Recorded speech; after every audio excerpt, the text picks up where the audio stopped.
A segunda carta que o apóstolo Paulo escreveu a Timóteo, no capítulo 2, nós vamos continuar aqui nosso tempo de reflexão nesta carta, conhecida como carta pastoral, dado aos princípios que o apóstolo Paulo escreveu aqui ao jovem pastor Timóteo, que naqueles dias estava pastoreando a igreja que estava na cidade de Éfeso. Nós já cobrimos a primeira carta do apóstolo Paulo a Timóteo, e agora estamos cobrindo 2 Timóteo, porque nós temos interesses em saber, em conhecer profundamente aquilo que o Senhor deseja, que o Senhor espera para a sua igreja, porque estas cartas, junto com Tito, ainda que tenham sido cartas escritas para pastores, elas tratam de assuntos pertinentes à vida da igreja, o que Deus espera da igreja, como que a igreja deve proceder, como o próprio apóstolo Paulo escreveu na primeira carta a Timóteo, no capítulo 3, versículos 14 e 15, quando ele disse que ele estava escrevendo aquelas coisas, esperando encontrar-se brevemente com Timóteo, mas para que, se caso acontecesse dele se atrasar por algum motivo, ele se retardar, Timóteo estivesse ciente de como se deveria proceder na igreja, que é a casa de Deus, igreja do Deus vivo, coluna e baluarte da verdade.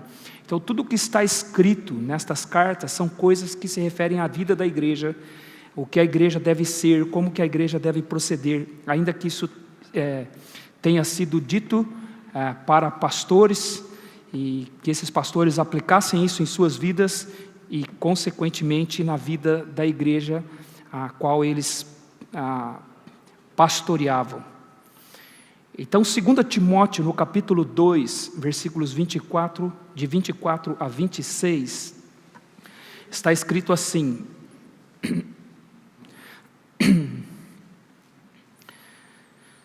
Ora, é necessário que o servo do Senhor não viva a contender, e sim deve ser brando para com todos, apto para instruir, paciente, disciplinando com mansidão os que se opõem, na expectativa de que Deus lhes conceda não só o arrependimento para conhecerem plenamente a verdade, mas também o retorno à sensatez, livrando-se eles dos laços do diabo, tendo sido feitos cativos por ele, para cumprirem a sua vontade. A igreja do Senhor Jesus Cristo, meus irmãos, ela é composta por pessoas que não são perfeitas.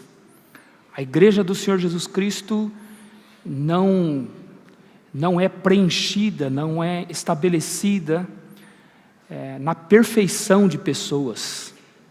A igreja do Senhor Jesus Cristo ela é composta por pessoas que não são perfeitas. Nós cantamos aqui que nós estamos livres pela graça de Deus do poder do pecado. Nós não estamos mais presos à escravidão do pecado. Aqueles que se arrependeram e conhecem o Senhor Jesus Cristo como Salvador de suas vidas, não são mais escravos do pecado. Pela graça de Deus eles foram libertos disso. Mas isso não significa que a igreja não seja composta por pessoas que pecam. A igreja é composta por pecadores. A diferença é que esses pecadores são pecadores arrependidos. Foi isso mesmo que Jesus disse em Mateus capítulo 9, versículos de 9 a 13, quando ele falou: não vim chamar justos, eu não vim para os sãos, eu vim para os doentes, porque não vim chamar justos, mas sim pecadores ao arrependimento. Então a igreja ela é composta por pecadores, porém estes pecadores são arrependidos. Então a igreja do Senhor Jesus Cristo, desde a sua liderança até o último dos seus membros, ela é composta por pecadores. Ela é composta por pessoas que não são perfeitas, pessoas que pecam. A questão é que esses pecadores são arrependidos.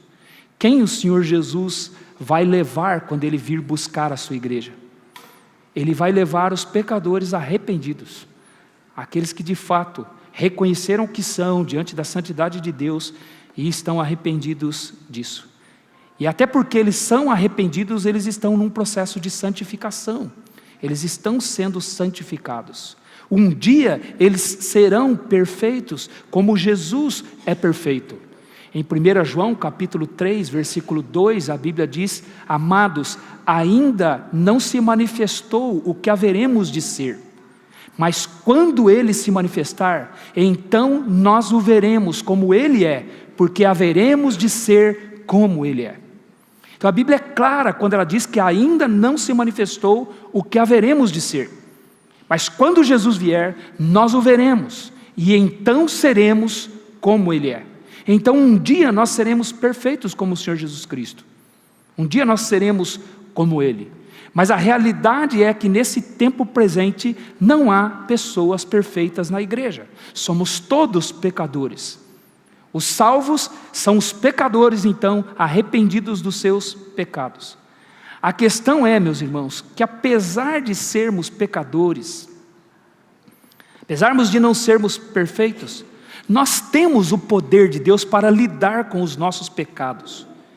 Este é o efeito da graça de Deus em nós. Nós temos a capacidade para lidar com os nossos pecados de forma que possamos viver uma vida piedosa nesse mundo. Vivermos uma vida voltada para o Senhor, até que o Senhor Jesus nos tire daqui.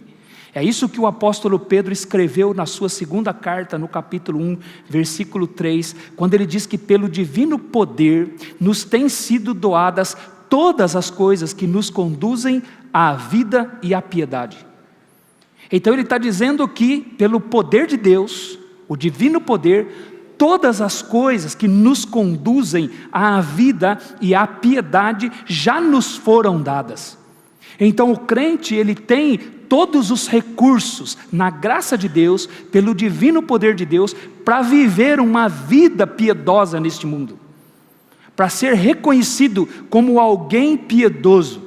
Todos os recursos de Deus já estão disponíveis para um crente, mesmo que ele não seja perfeito, mesmo que ele seja um pecador, ele é arrependido, e por ele ser arrependido, ele tem todos os recursos dados por Deus, para que ele tenha uma vida piedosa neste mundo aqui, para que ele viva assim neste mundo. Isso significa, meus irmãos, que não há necessidade de sermos reconhecidos pelos nossos pecados. Nós somos pecadores, nós pecamos, nós não somos perfeitos, mas não há necessidade de um crente ser reconhecido por seu pecado, ser marcado por seu pecado. Não há esta necessidade. O crente é de fato um pecador, ele peca contra Deus, ele peca contra as pessoas. Mas um crente não precisa ser conhecido por seus pecados. Ele não precisa ser marcado por isso. É muito ruim, é muito triste para o testemunho de Cristo Jesus neste mundo que um crente seja conhecido, marcado por seus pecados. Marcado por algum pecado específico, de forma que quando as pessoas se lembram dele, vem à mente delas a atitude pecaminosa daquela pessoa. Um crente não precisa disso. Ele tem recursos em Deus, ele tem a graça de Deus para que ele possa viver uma vida piedosa nesse mundo. Paulo aqui, obviamente, ele está falando com a liderança da igreja, ele está falando com os pastores, ele está falando sobre os pastores da igreja. A expressão aqui, ora, é necessário que o servo do Senhor, essa expressão servo do Senhor, no contexto aqui, no contexto dessa passagem, ela se refere aos líderes da igreja, ela se refere aos pastores da igreja. É uma passagem que fala diretamente ao pastor, aquele que é o pastor da igreja, que tem a responsabilidade de liderar a igreja e ser exemplo para a igreja. No entanto, os princípios que aqui que essa passagem fala, eles são aplicados a todos os crentes, em todos os lugares. O que essa passagem está dizendo aqui, aplica-se a todos os pecadores arrependidos, a todos eles. E o que significa ser arrependido? Arrependido, irmãos, significa que nós não gostamos dos nossos pecados. Essa é uma das definições, irmãos, que se você me permite, eu mesmo que fiz de arrependimento. Literalmente alguém disse que arrependimento é uma mudança de mente. Arrependimento é você converter-se no sentido de que você estava indo para lá e agora você vem para cá, você fez uma conversão. Mas uma definição, segundo Clodoaldo, se você quiser anotar uma, o arrependimento é não gostar dos pecados. Nós pecamos, mas nós não gostamos dos nossos pecados. O pecador arrependido, ele não gosta dos seus pecados. Nós os temos conosco, mas nós não queremos que eles estejam em nós. Nós não gostamos deles. Por isso que o apóstolo Paulo, em 1 Coríntios capítulo 9, versículo 27, ele diz: eu esmurro o meu corpo e o reduzo à escravidão, para que, tendo pregado a outros, não venha eu mesmo a ser desqualificado. Por que ele esmurrava o seu corpo? Obviamente ele não estava falando literalmente, ele não era alguém que tinha hematomas pelo seu corpo provocadas por ele mesmo. Ele não estava falando que ele esmurrava seu corpo literalmente. O que ele estava dizendo é que ele lutava contra os seus desejos. Ele lutava contra si mesmo, porque ele não queria pecar. Em Romanos capítulo 7 ele disse: miserável homem que sou, quem me livrará do corpo desta morte? Porque eu sei que em mim, isto é, na minha carne não habita bem nenhum, eu já nem mesmo compreendo o meu próprio modo de agir, porque o bem que quero fazer, esse não faço, mas o mal que não quero, esse faço. Oh, que miserável homem que eu sou! Ele odiava pecar, porque ele era um pecador arrependido, ele não gostava do pecado na sua vida. É como Jó. Você conhece a história de Jó? Quem era Jó? Aquele homem rico, homem que tinha 10 filhos, 7 rapazes e 3 moças, tinha muitas riquezas, 7.000 ovelhas, 3.000 camelos, 500 juntas de boi, 500 jumentas, fora o pessoal todo que trabalhava para ele, e ele perde tudo isso em um único dia. O Senhor permite que ele perca tudo isso num único dia. Perde suas ovelhas, que são queimadas por um fogo que desceu do céu, perde seus camelos que são roubados pelos sabeus, perde as suas juntas de bois, suas jumentas que são roubadas pelos caldeus, perde seus filhos todos num único dia, porque estavam todos reunidos na casa do filho mais velho, e um vento veio do oriente, deu nos 4 cantos da casa, a casa caiu e morreram seus 10 filhos e todos os funcionários que lá estavam, e só sobrou uma pessoa para ir dar notícia para Jó. Em seguida Jó perde a sua saúde, ele fica ao ponto de pegar cacos e raspar as feridas que tinham para o seu corpo, desde a planta do pé até o alto da sua cabeça. E a Bíblia diz que em tudo isso ele não pecou e nem atribuiu a Deus falta alguma, não pecou com os lábios. Deus disse que Jó era um homem justo e íntegro e que se desviava do mal. Porém Jó não entende muito bem por que isso tudo está acontecendo na sua vida. E o capítulo 3 de Jó até o capítulo 42 é uma crise de Jó. Ele conversa com seus amigos tentam encontrar nele algum pecado nele, para que Deus pudesse permitir que tudo isso tivesse acontecido com ele, mas seus amigos não encontram pecados nele. Um jovem sábio começa a falar em Jó capítulo 37, Eliú, e ele começa a falar, e Jó começa a questionar Deus, e Deus então começa a falar com Jó, e Deus disse para Jó: Jó, por que você acha que eu tenho que te dar explicação do que acontece na sua vida? Você estava lá quando eu criei todas as coisas? Você estava me dando conselho de como eu deveria criar? Você já existia, Jó? Quem é você para você achar que eu te devo explicação para as coisas que estão acontecendo na sua vida? Eu não te devo explicação. Eu não tenho que dizer para você por que está acontecendo na sua vida. Quem é você, Jó? E Jó então chega à conclusão no capítulo 42, versículo 5, que é tão conhecido de todos nós, Antes eu te conhecia de te ouvir falar, mas agora os meus olhos te veem. Aí Jó entendeu, Deus não precisa dar explicação. Ele apenas quer que eu o conheça mais. Ele apenas quer que eu o entenda mais, que eu compreenda mais. Conhecimento de Deus é que é a chave. Conhecer Deus, e Jó entende isso.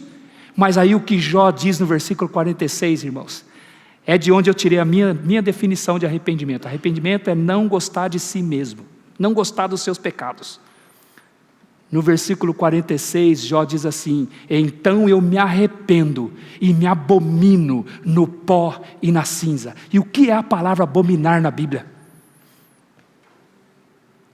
Abominação é uma coisa que você odeia, que você tem repúdio, que você quer longe de você, que você não quer perto de você. Deus, Ele repudia o pecado, Deus abomina o pecado, Deus não quer o pecado perto dele. E Jó diz: eu me abomino. Sabe o que ele está dizendo? Eu não gosto de mim, eu não gosto do que eu faço, eu me abomino, eu me arrependo no pó e na cinza, eu quero me ver livre disso. Isso é um pecador arrependido que está conhecendo a Deus. Ele observa a sua vida, ele olha para a sua vida, ele vê o que está acontecendo na sua vida, e ele quer tirar da sua vida aquilo que ele sabe que não é a vontade de Deus na sua vida. Esse é o pecador arrependido. Ele não é perfeito, ele apenas não gosta dos seus pecados, ele abomina a si mesmo. Esse era Jó. Então ser arrependido é não gostar, é abominar os seus pecados. Em outras palavras, irmãos, é não gostar de si mesmo, porque sabe que é um pecador. E o Evangelho é um chamado ao arrependimento e a viver uma vida de arrependimento. Então, se eu sou marcado por algum pecado, se as pessoas ao se lembrarem de mim, lembram-se de algum pecado específico, significa que eu ainda não odeio esse pecado.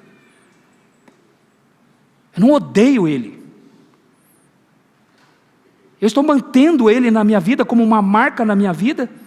Se eu ainda trago pecados como marcas na nossa vida, o que o apóstolo Paulo está dizendo aqui no versículo 24 é: ora, é necessário que o servo do Senhor não viva a contender. Ele está dizendo: Timóteo, é necessário que o servo do Senhor não viva a contender. Essa palavra necessário aqui no Novo Testamento, irmãos, é uma palavrinha de apenas 3 letrinhas na língua grega. Mas uma palavrinha tão importante que quando ela aparece a gente tem que dar atenção. E é o caso aqui. É uma palavra muito importante no Novo Testamento, porque ela fala de algo imprescindível, ela fala de algo importante, ela fala de algo que não pode deixar de existir, não pode deixar de estar presente. Por exemplo, Jesus usou esta palavra aqui para Nicodemos. Se você estava aqui, a mensagem de domingo passado foi sobre Nicodemos. A conversa de Jesus com Nicodemos, e Jesus disse para Nicodemos: não te admires de eu te dizer, importa-vos nascer de novo para entrar no reino dos céus. Essa palavra importa, no grego, é a mesma palavra necessário aqui. E essa palavra que significa que é algo imprescindível, o que Jesus estava dizendo é imprescindível para entrar no reino dos céus, nascer de novo. Isso é uma coisa que não pode faltar na sua vida. Se você vai entrar no reino dos céus, você tem que ter nascido de novo. E o que Paulo está dizendo aqui é que um crente não pode, especialmente o pastor da igreja, não pode ser marcado por alguém que vive em contendas. Ele não deve ser marcado por isso.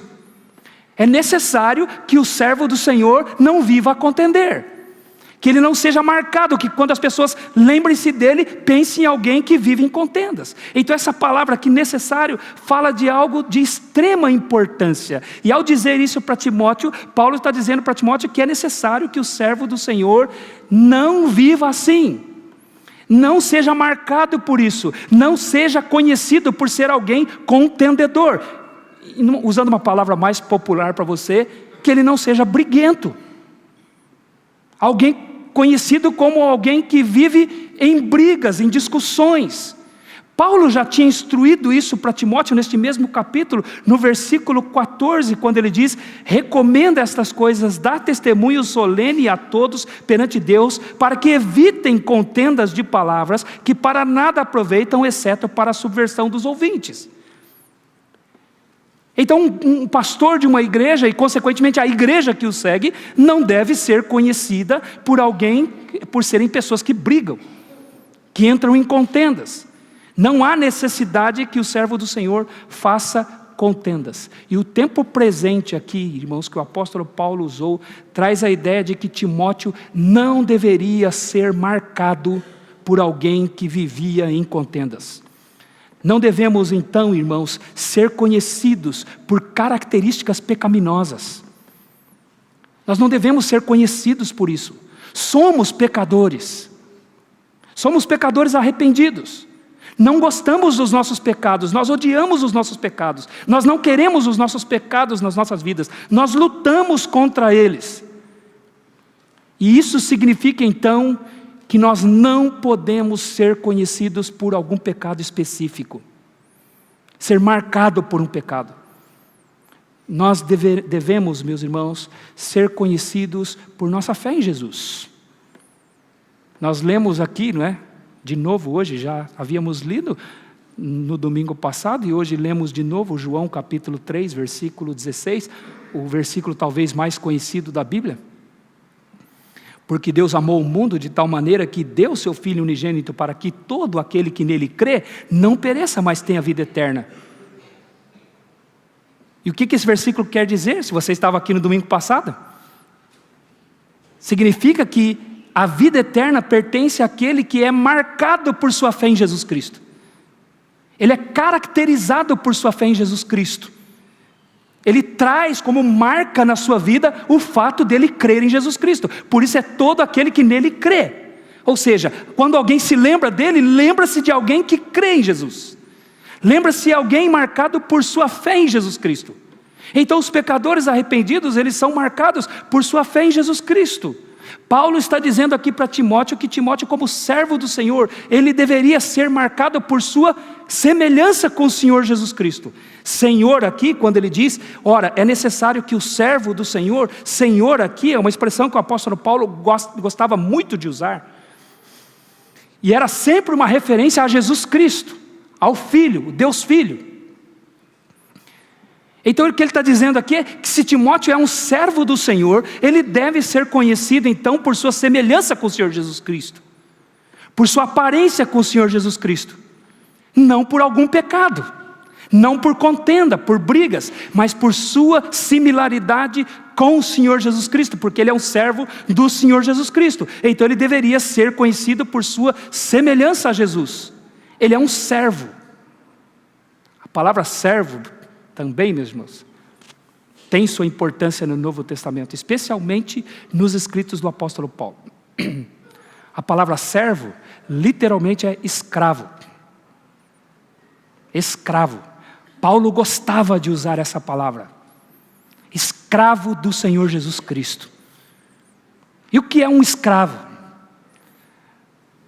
Nós vivemos uma cultura que repudia a palavra escravo, porque está na nossa memória essa escravidão que fez parte da colonização do nosso país, uma escravidão até certo ponto recente, que foi extremamente injusta e perniciosa, né? Maldosa, e nós queremos até apagar isso da nossa história. Mas quando o apóstolo Paulo usava a palavra escravo, para ele não tinha nenhum problema. Ele tinha prazer de dizer que ele era escravo de Jesus Cristo.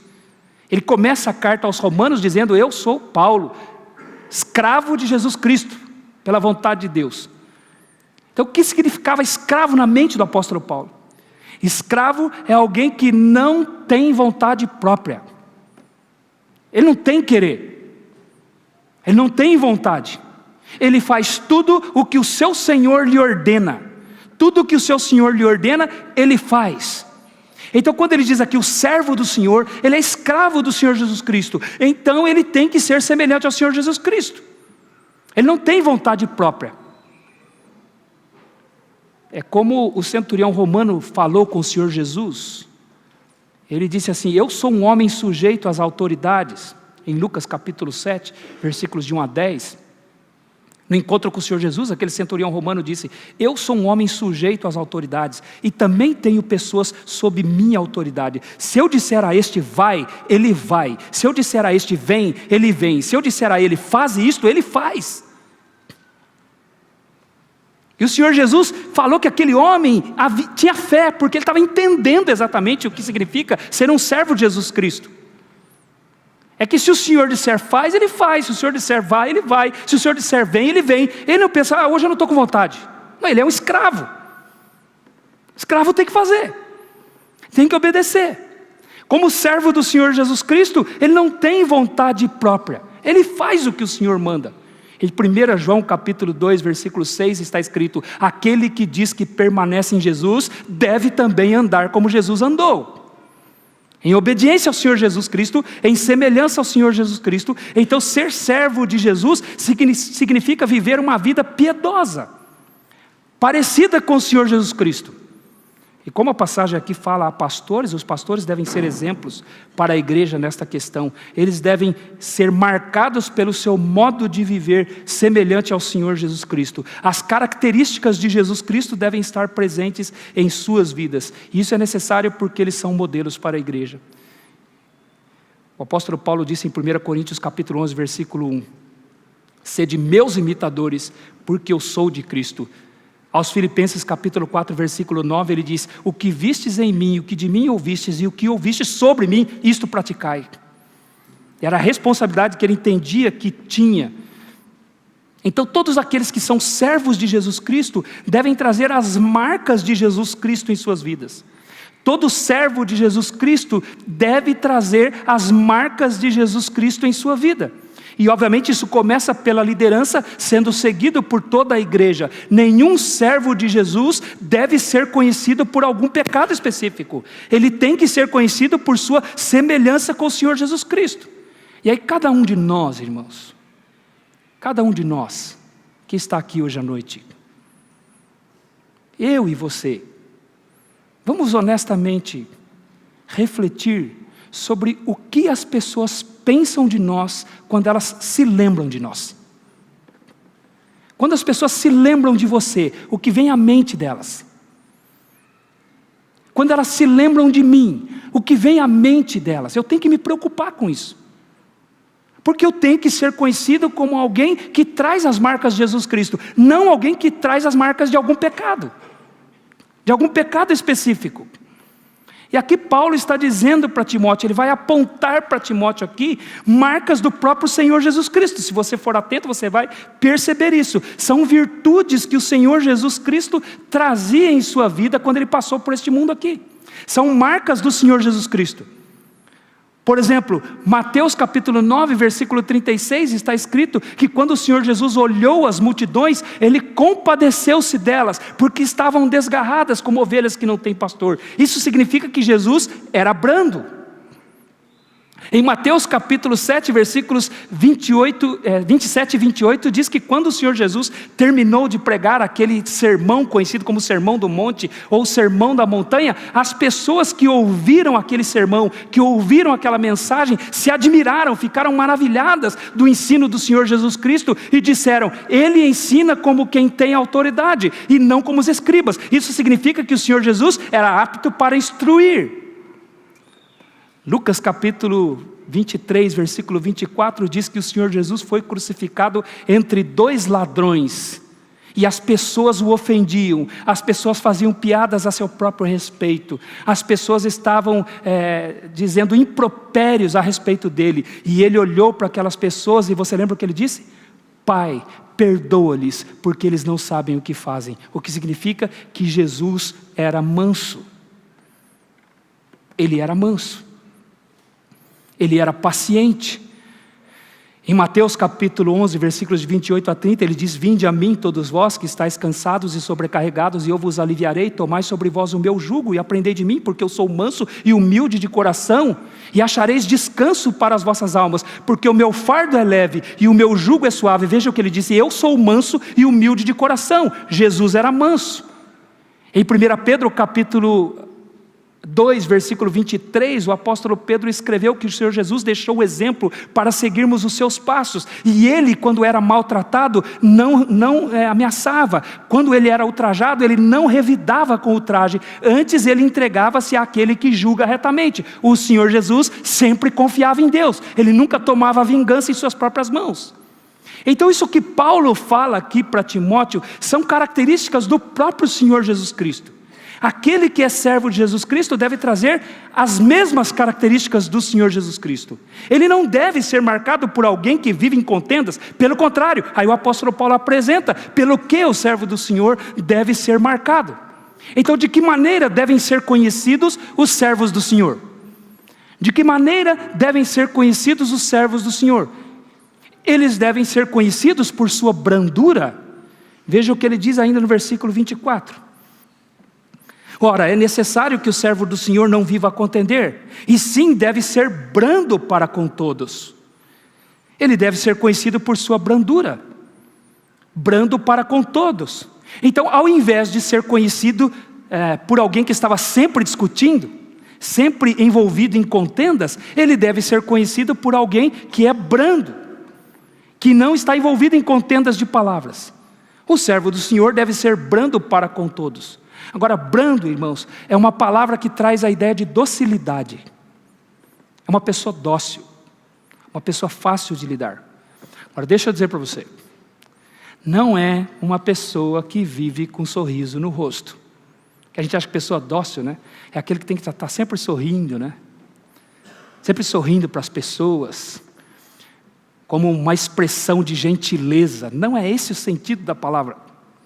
Não é como aquelas imagens renascentistas da Idade Média, que mostrava o próprio Senhor Jesus Cristo, ou retratava os santos da Bíblia, ou qualquer outro santo que tenha sido elegido, pessoas com o olhar caído assim, né? Com aquela mão naquela pose assim, de que não vai machucar ninguém, não é?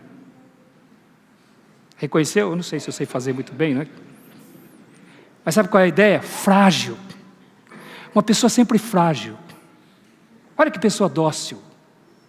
Olha, não vai machucar ninguém. Não é esse o sentido aqui. Não é essa a ideia. Essa gentileza. Eu não acredito que o apóstolo Paulo era assim. Estudando as cartas do apóstolo Paulo, estudando o livro de Atos dos Apóstolos, eu não consigo ver pelo temperamento dele, pelas atitudes dele, pela forma dele agir, que ele era uma pessoa que estava sempre com um sorriso no rosto, muito pelo contrário. Eu não acredito que o apóstolo Pedro era assim, que era alguém que estava sempre com um sorriso no rosto. Não acredito que o profeta Elias no Antigo Testamento era assim, alguém que estava sempre com um sorriso no rosto. Aliás, o profeta Elias um dia foi chegando perto do rei Acabe, o rei Acabe olhou para ele e falou assim: já vem você, perturbador de Israel, que tenho eu contigo? Então Elias não era conhecido por alguém que tinha sempre um sorriso no rosto. Eliseu também não foi conhecido assim, Ezequiel não foi conhecido por isso, nem Davi, que apesar de ter a sensibilidade de um poeta, ele foi conhecido por isso, e nem mesmo nosso Senhor Jesus Cristo. Então, o que ele fala de docilidade aqui, de brandura, não é sorriso no rosto. Então, o que ele quer dizer? Pode incluir, irmãos, um sorriso, uma gentileza. É óbvio, pode incluir isso, mas é muito mais do que isso. Isso é muito mais do que ser gentil. Então, o que significa ser brando para com todos? A palavra aqui na língua grega, traduzida por brando, é uma palavra que só vai ocorrer mais uma vez no Novo Testamento. Só vai ter uma outra ocorrência dela no Novo Testamento, está em 1 Tessalonicenses capítulo 2, versículo 7, quando o apóstolo Paulo, escrevendo à igreja dos Tessalonicenses, ele diz assim: como um enviado de Jesus Cristo, eu tinha o direito de ser mantido por vós. Sabe o que ele está dizendo? Como enviado de Jesus Cristo, eu tinha o direito de ser sustentado financeiramente por vocês. Eu tinha o direito de exigir, aliás está escrito lá, eu tinha o direito de exigir que vocês me sustentassem financeiramente, porque eu fui um enviado de Jesus Cristo. Mas eu me tornei dócil para convosco, como uma ama que acaricia os próprios filhos. Então o que ele estava dizendo com doçura? Com brandura, ele estava dizendo que ele não foi pesado financeiramente para os tessalonicenses. Ele foi brando para com eles, ele foi dócil para com eles. Eles não precisaram gastar dinheiro com ele, porque ele resolveu, em Tessalônica especificamente, não ser sustentado por eles. Então ele foi brando, ele foi dócil. Isso nos ajuda a entender o que significa o que significa a palavra brando, essa característica. Sabe o que significa? Uma pessoa que não é pesada para o outro. Uma pessoa fácil de lidar. É uma pessoa que não tem o temperamento difícil. É uma pessoa que não é amarga para os outros. É uma pessoa que não é explosiva para os outros. Uma pessoa que ele não afasta as pessoas dele. Ele não é assim, uma pessoa que repudia os outros. Ele é brando. Ele se torna uma pessoa leve para os outros. Fácil de ser lidada pelos outros. O brando, irmãos, então, não é uma pessoa que os outros evitam. As pessoas não evitam ele. Alguém que é servo de Jesus não pode ser pesado para os outros. E certamente você já ouviu pessoas dizerem: olha, eu sou sincero.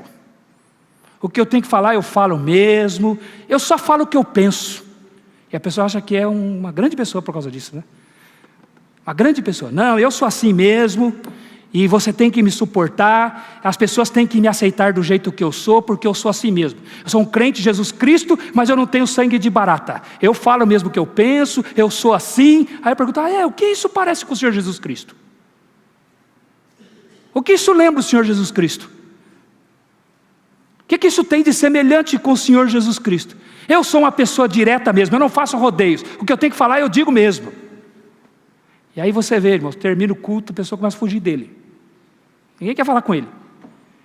Ninguém se aproxima dele. Ele diz que é um servo de Jesus Cristo, mas ninguém se aproxima dele, porque ele é pesado para as pessoas. Brando aqui significa isso. Uma pessoa que não é pesada para os outros. E essa é uma marca do Senhor Jesus Cristo. Brando, então, significa leve, fácil de ser tratado. É isso que Paulo está dizendo aqui. No trato com as pessoas ele deve ser leve. Ele não afugenta as pessoas. E o servo do Senhor deve ser assim. Ele deve ser brando para com todos. O que significa ser de fácil trato para as pessoas. Segundo, como devem ser conhecidos então os servos do Senhor? Ou como o servo do Senhor deve ser conhecido? Ele deve ser conhecido por sua capacidade de comunicar a verdade. É o que ele diz no versículo 24 ainda. Ele diz assim: ele deve ser brando para com todos, apto para instruir. E esse verbo aqui, irmãos, apto para instruir, né, é a tradução de um único verbo, de uma única palavra no Novo Testamento grego. Ele significa literalmente didático. Aliás, é de onde nós tiramos a nossa palavra didática. O que é didática no nosso entendimento? Didática é quando você tem uma facilidade de explicar coisas, de ensinar. Você tem um método de ensinar as coisas que facilita as pessoas compreenderem. Então você tem uma didática, você tem uma boa didática. É isso que significa apto para instruir. Então poderia ser muito bem traduzido por didático aqui. Poderia estar escrito assim: ora, é necessário que o servo do Senhor não viva a contender, e sim deve ser brando para com todos, didático, paciente. Poderia estar escrito assim, perfeitamente. Então o texto está dizendo que alguém que é servo do Senhor é alguém conhecido por sua comunicabilidade da verdade. Ele comunica a verdade com facilidade. Isso aqui, irmãos, não se refere a conhecimento bíblico, a ter conhecimento bíblico. É óbvio que o servo do Senhor tem que ter conhecimento bíblico. Ele já disse isso no capítulo 2, versículo 14.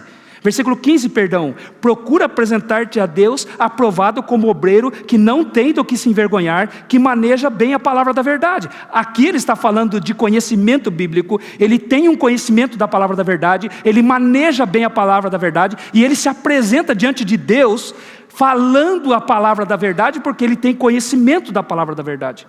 Mas aqui não é isso que significa. Aqui ele está falando sobre a capacidade de transmitir conhecimento bíblico. Não é incomum você encontrar pessoas que têm profundo conhecimento bíblico, mas não são capacitadas por Deus para transmitir este conhecimento para as outras pessoas. Nós encontramos, irmãos, muitos bons pesquisadores, muitos bons escritores, e eles escrevem coisas maravilhosas da Bíblia. Coisas impressionantes a respeito da Bíblia, a respeito de Deus, mas eles não têm habilidade para explicar isso. Eles não são aptos para instruir. E às vezes eu falo assim, que eu tenho aqui na minha biblioteca um monte de livros de pesquisadores. Eu falo assim, eles fazem uma parte do trabalho, eu faço a outra. Porque eles não conseguem pregar. Mas são excelentes pesquisadores da Bíblia. São conhecedores da Bíblia. Mas eles não conseguem transmitir isso para as pessoas. Alguns deles eu já os ouvi pregar. Amo seus livros, mas reconheço que tem uma dificuldade enorme de transmitir aquilo que eles escreveram. Porque o que ele está falando aqui não é de conhecimento, é de transmissão, é comunicabilidade da Escritura. Comunicar a Escritura. Falar com facilidade a palavra de Deus. Aqui significa, irmãos, literalmente transmitir verbalmente a Escritura. Falar a verdade da palavra de Deus de forma que as pessoas compreendam a palavra de Deus, de forma que as pessoas ouvem e entendem a palavra de Deus, de forma que as pessoas até querem ouvir, elas querem ouvir aquela pessoa, elas gostam de ouvir aquela pessoa, porque aquela pessoa tem essa facilidade dada por Deus de transmitir a verdade da Escritura. E essa pessoa mostra para as pessoas que a palavra de Deus é realmente um espelho. Quando você olha no espelho, quem você vê? A gente tem um espelho lá em casa, irmãos. A gente tem vários espelhos lá em casa, mas tem um que é disputado. E quando chega na hora da gente se preparar para vir para o culto, ele se torna o espelho mais disputado na casa. Porque lá em casa, eu e Natan temos 2 mulheres para fazer a concorrência. Então eu percebo que eu fico entrando atrás, assim, para eu querer me ver no espelho. Porque eu não quero olhar no espelho e ver a outra pessoa, eu quero olhar no espelho e me ver. Mas então eu fico assim me desviando para tentar me ver no espelho. Mas tem 2 mulheres lá que ficam na frente daquele espelho. E às vezes eu puxo o espelho de lado assim, né? Porque eu quero me ver no espelho, eu não vou olhar e ver o outro no espelho. Quando você olha no espelho, quem você vê? Quem você quer ver? Quem você quer ver no espelho quando você olha no espelho? Você mesmo, não é verdade?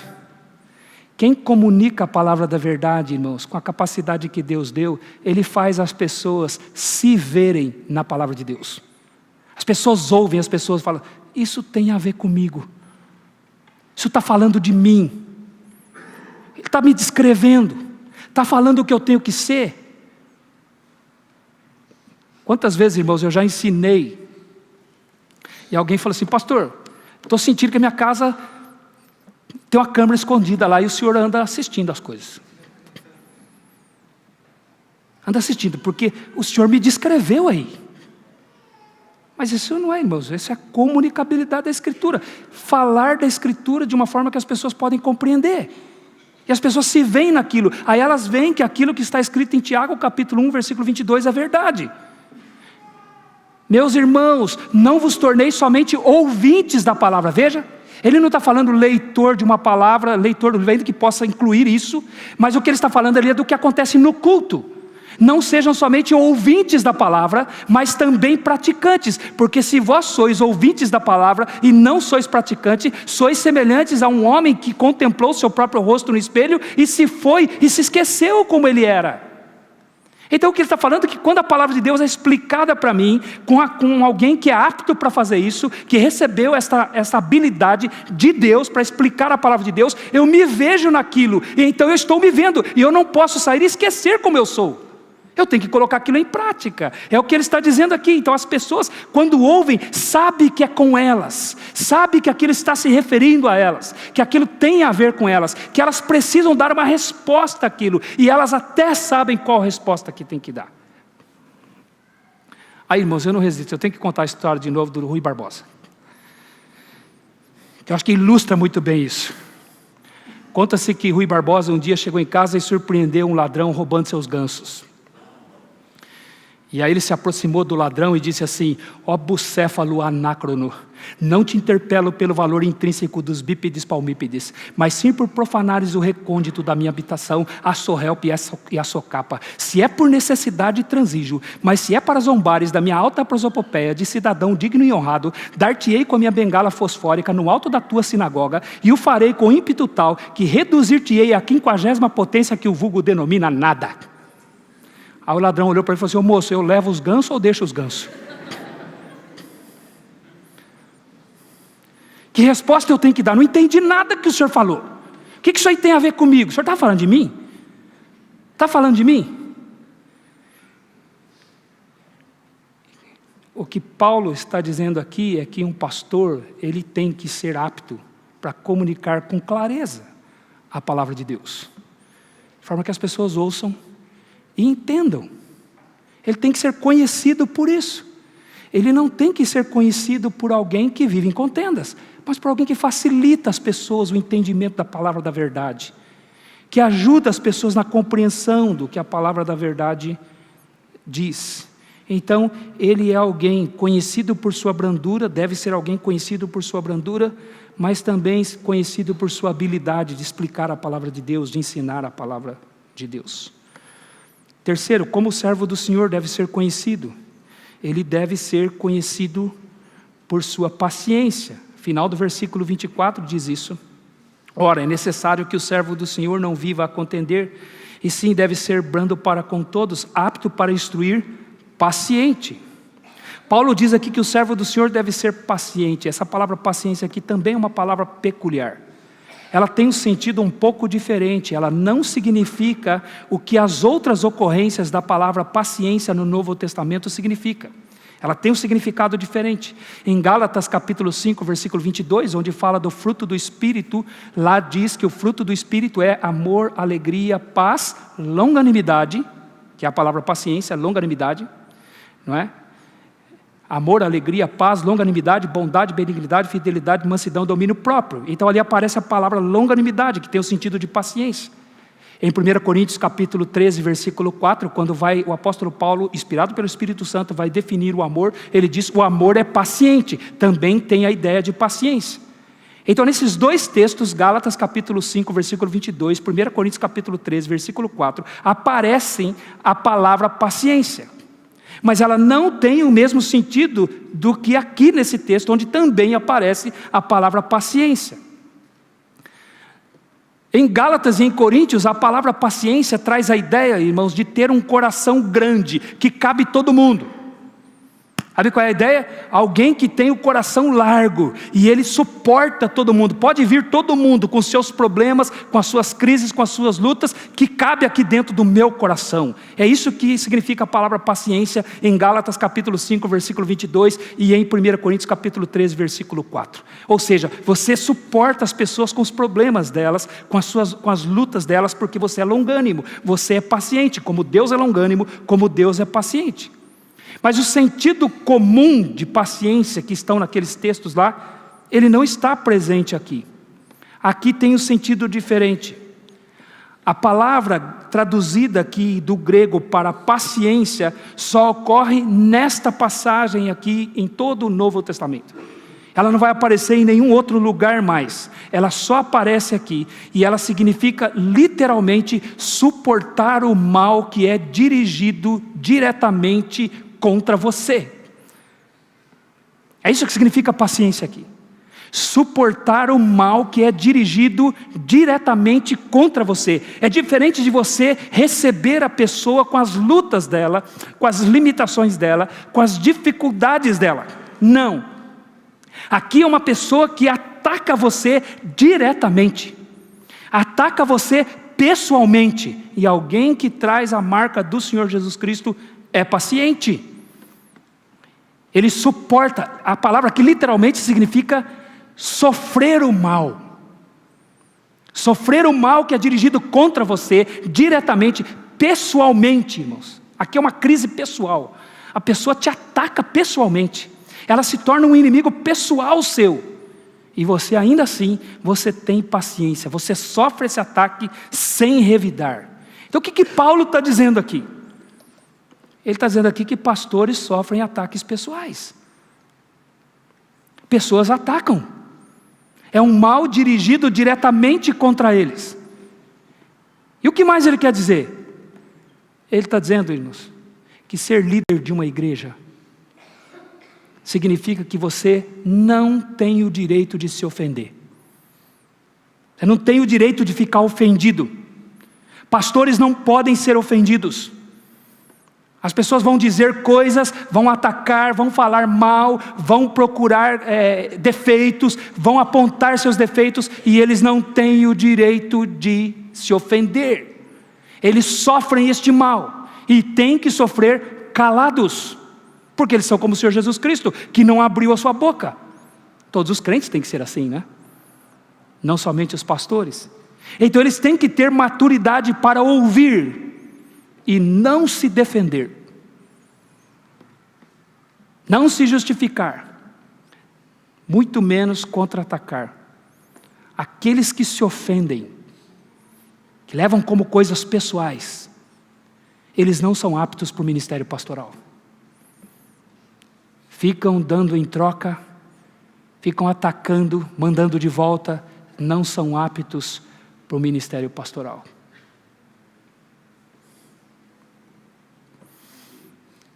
E o que você tem visto hoje nas redes sociais?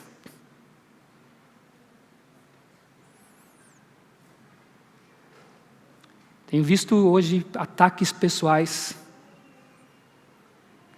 e homens cheios de seguidores, crentes que se dizem servos do Senhor Jesus Cristo, curtindo, dando seu apoio, acrescentando seus comentários, quando o que está havendo ali são ataques pessoais. E o que ele está dizendo aqui? O que ele está dizendo aqui é que se alguém é um servo do Senhor, ele não tem esse direito de se ofender, de revidar, de contra-atacar. E até, irmãos, usando essas palavras de baixo valor. O que Paulo está dizendo aqui é que Timóteo tinha que ser paciente. Certamente haviam pessoas desferindo ataques pessoais a Timóteo, atacando Timóteo, denegrindo Timóteo, atacando a sua imagem, atacando a sua reputação, como fizeram com o próprio apóstolo Paulo. E ele está dizendo, mas você tem que ser paciente, você tem que suportar este ataque, você tem que sofrer este mal e sofrer calado. Pastores têm que ser conhecidos por sua capacidade de não se ofender. Eles não defendem a si mesmos, eles não revidam o mal, eles não fazem ofensas vingativas aos seus opositores. É o que ele está dizendo aqui, porque eles suportam o mal que é dirigido contra eles. Eles são como ovelhas, levados ao matadouro e não abrem a sua boca. Sabe, irmãos, quando eu estudei essa palavra aqui, me veio à mente um dos meus professores na época do seminário, que aliás eu tive o prazer de reencontrar semana passada lá na conferência de aconselhamento bíblico. Pastor Roberto Naves Amorim, foi meu professor de Antigo Testamento, e a gente na época se identificava muito, a gente conversava muito, e eu me lembro que uma das coisas que ele me ensinou um dia, numa das nossas conversas, ele disse assim, Clodoaldo, pastor tem que ser como um aço, o martelo bate, mas nem arranha. Aí ele falou, você não tem o direito de se ofender, ouça e não se ofenda. Aguente firme, meu irmão. Eu nunca mais esqueci disso, irmãos. Aí quando eu estudei essa palavra aqui, eu lembrei dele. Veio ele na minha mente, por aquilo que ele me aconselhou naquele dia. E já se vão uns 20 anos desse conselho aí. E tive a oportunidade de reencontrá-lo semana passada, dei um abraço nele e conversamos de uma forma muito, muito prazerosa. Mas é o que ele está dizendo, líderes da igreja, e todos os servos do Senhor em consequência disso, né, não têm o direito de se ofender, mesmo quando são ataques pessoais, dirigidos diretamente a você. Sofra o mal, é o que ele está dizendo aqui. E aí o que mais que ele diz aqui a respeito da característica do servo do Senhor? O servo do Senhor deve ser conhecido pelo quê? Além de ser conhecido por sua brandura, além de ser conhecido por sua capacidade de comunicar a verdade da palavra de Deus, além de ser conhecido por sua paciência, ele deve ser conhecido por sua correção mansa. É o que ele vai dizer nos versículos 25 e 26. Todo esse princípio está nos versículos 25 e 26. Sua correção mansa. Ele acrescenta aqui que o pastor deve corrigir com mansidão os que se opõem. Aqui refere-se àqueles que se opunham, meus irmãos, doutrinariamente. Eram pessoas que não aceitavam o que estava sendo ensinado na igreja. E eles se levantavam contra, trabalhavam contra, e eles precisavam ser corrigidos. O que nos faz entender, irmãos, que historicamente haverá na vida da igreja aqueles que vão se opor à verdade. Infelizmente, essa é uma realidade da igreja. Haverá opositores, haverá pessoas que não concordam, que se levantam contra, que trabalham contra. Eles não se somam à vida da igreja, eles não se somam na direção que a igreja está caminhando, pelo contrário, eles estão no meio da igreja, mas trabalham em sentido contrário. É o que quer dizer aqui os opositores, que o apóstolo Paulo se refere a Timóteo. São pessoas que não caminham na mesma direção, então eles precisam ser corrigidos. Disciplinar aqui é corrigir, é conduzir para o lugar certo. Então pastores são pessoas que corrigem os outros, que são conhecidos por corrigirem os outros para andarem no caminho certo. Faz parte do trabalho pastoral, faz parte do trabalho de um líder na igreja corrigir pessoas. E isso deve ser feito com mansidão, é o que ele diz aqui, disciplinando com mansidão os que se opõem. E aí ele tem que confiar em Deus. Porque o texto diz, disciplinando com mansidão os que se opõem, na expectativa de que Deus lhes conceda não somente o arrependimento, mas também, irmãos, o pleno conhecimento da verdade, para retornarem à sensatez. Então isso deve ser feito com absoluta confiança em Deus. Porque o servo do Senhor, ele tem que corrigir as pessoas na expectativa de que Deus conceda o arrependimento para elas. E o retorno à sensatez. Ele corrige, mas ele sabe que o resultado vem do Senhor. Deus é que haverá de dar o resultado favorável. Porque o arrependimento, irmãos, é muito interessante. A Bíblia diz que nós devemos nos arrepender. Em Mateus capítulo 3, diz que João Batista pregava: arrependei-vos, porque está próximo o reino dos céus. Em Mateus capítulo 4, versículo 17, vai dizer que Jesus pregava: arrependei-vos, porque está próximo o reino dos céus. Quando Pedro pregou a primeira mensagem da história da igreja cristã, lá em Atos capítulo 2, a partir do versículo 14 até o versículo 36, as pessoas perguntaram para o apóstolo Pedro: o que faremos? E o apóstolo Pedro disse o quê? Arrependei-vos, e cada um de vós seja batizado. Então a Bíblia nos ordena a nos arrependermos. Ela ordena, em Atos capítulo 17, diz que Deus ordena a todos em toda parte que se arrependam. Então é uma ordenança bíblica: arrependam-se. Mas a Bíblia também diz que se Deus não der o arrependimento, ninguém se arrepende. Esse é um mistério, meus irmãos. E não me pergunte como é que as duas coisas se encaixam. Eu lidero vocês quando a gente chegar no céu, e nós vamos juntos perguntar para Deus como é que isso se encaixa. O Senhor diz que é para a pessoa se arrepender, senão ela vai para o inferno. Mas o Senhor também diz que se o Senhor não der o arrependimento, ela vai para o inferno. As duas coisas são ditas na Bíblia. Em Romanos capítulo 2, versículo 4, está dizendo ao homem: ignoras que pela bondade de Deus, pela misericórdia de Deus, é que te conduz ao arrependimento? É Deus que te conduz ao arrependimento. É a soberania de Deus e a responsabilidade do homem de lado a lado. Deus diz: você tem que se arrepender. Mas Ele diz: se eu não te der o arrependimento, você não se arrepende. As duas coisas são ditas. Então nós precisamos confiar em Deus e não confiar na nossa capacidade. Nós apenas falamos e ficamos na expectativa de que Deus lhes conceda o arrependimento. Confiamos na graça de Deus. E o arrependimento é que leva a pessoa ao pleno conhecimento da verdade. Nós corrigimos, irmãos, e esperamos que Deus leve a pessoa a compreender a verdade, a ter um entendimento da verdade. Esse é o problema daqueles que se opõem, é porque eles não conhecem a verdade ainda, não conhecem plenamente a verdade, eles não entendem.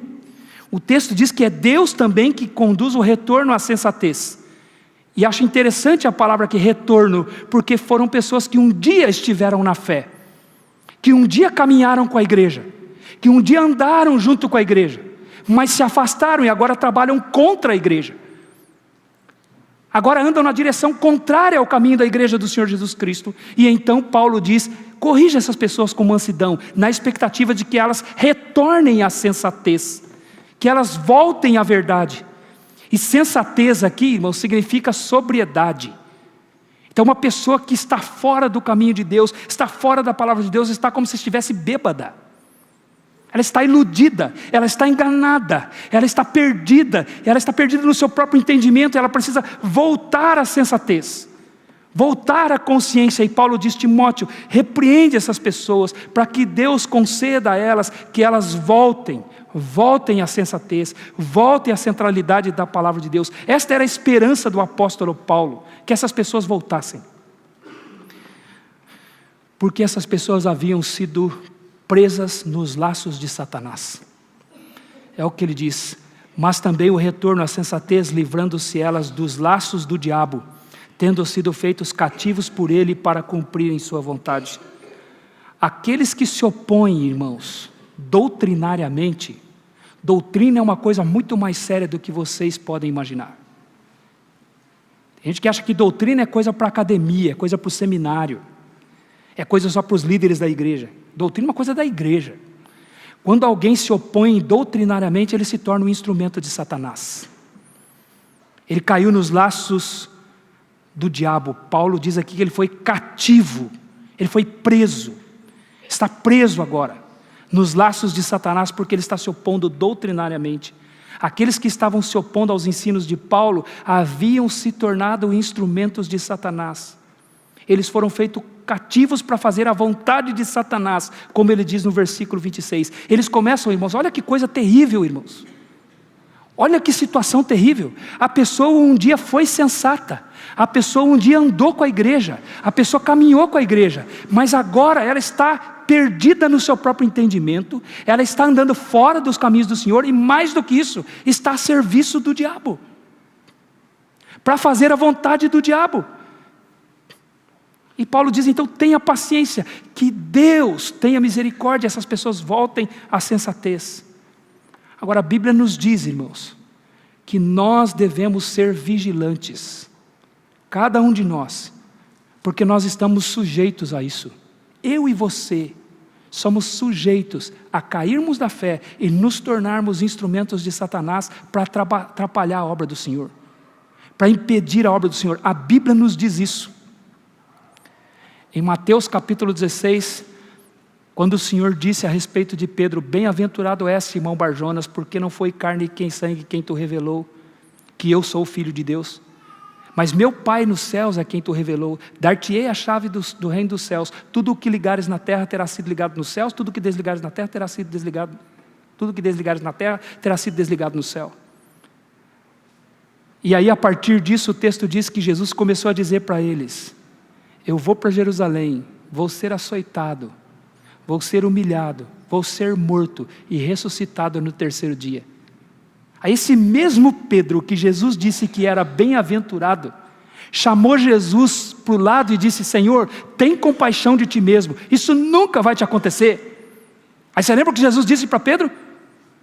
Arreda-te, Satanás, porque não cogitas das coisas de Deus, somente das coisas dos homens.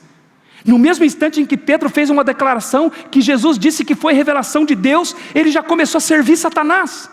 O que ele estava fazendo atendia os propósitos de Satanás, o desejo de Satanás, que era impedir Jesus de ir para a cruz, impedir Jesus de ir para a morte, porque na cruz Satanás seria destruído, na cruz os homens são perdoados, na cruz os homens recebem graça para serem salvos. Então o que Pedro estava fazendo, dizendo, Senhor, tem compaixão de mim, de ti mesmo, você nunca vai morrer, isso nunca vai te acontecer. Pedro estava atendendo aos propósitos de Satanás, e não aos propósitos de Deus, que era que Jesus fosse para a cruz.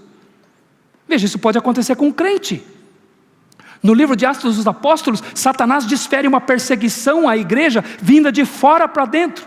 Quando Pedro e João são presos, açoitados, e são ordenados que não mais anunciassem o nome de Jesus Cristo. Mas isso não funciona, a igreja continua crescendo. Então o que Satanás faz? Ele começa uma perseguição do lado de dentro da igreja. Quando ele levanta um casal dentro da igreja, Ananias e Safira, que queriam ter sucesso, reconhecimento da igreja, mas não queriam servir de fato. Eles queriam apenas ter reconhecimento da igreja, eles queriam ter seu nome falado na igreja, eles queriam que a igreja os colocasse no pedestal, mas eles não tinham honestidade e sinceridade para servir a Deus de fato. Então eles mentiram para a igreja. E aí você lembra o que Pedro disse para eles? Ananias, por que encheu Satanás o teu coração? Não mentistes a homens, mas mentiste ao Espírito Santo. E Ananias caiu morto na hora, porque ele estava sendo um instrumento de Satanás dentro da igreja. Timóteo tinha que lidar com essas pessoas, irmãos, que estavam dentro da igreja e haviam sido presas por Satanás e estavam atendendo aos propósitos de Satanás. Por isso que Pedro vai dizer que nós devemos ser sóbrios e vigilantes, porque o nosso adversário anda em derredor, como o leão que ruge procurando alguém para devorar. Então Paulo diz que essas pessoas aqui estavam atendendo os propósitos de Satanás. Agora, qual é o propósito de Satanás? Qual é a vontade dele, como ele diz no final do versículo 26?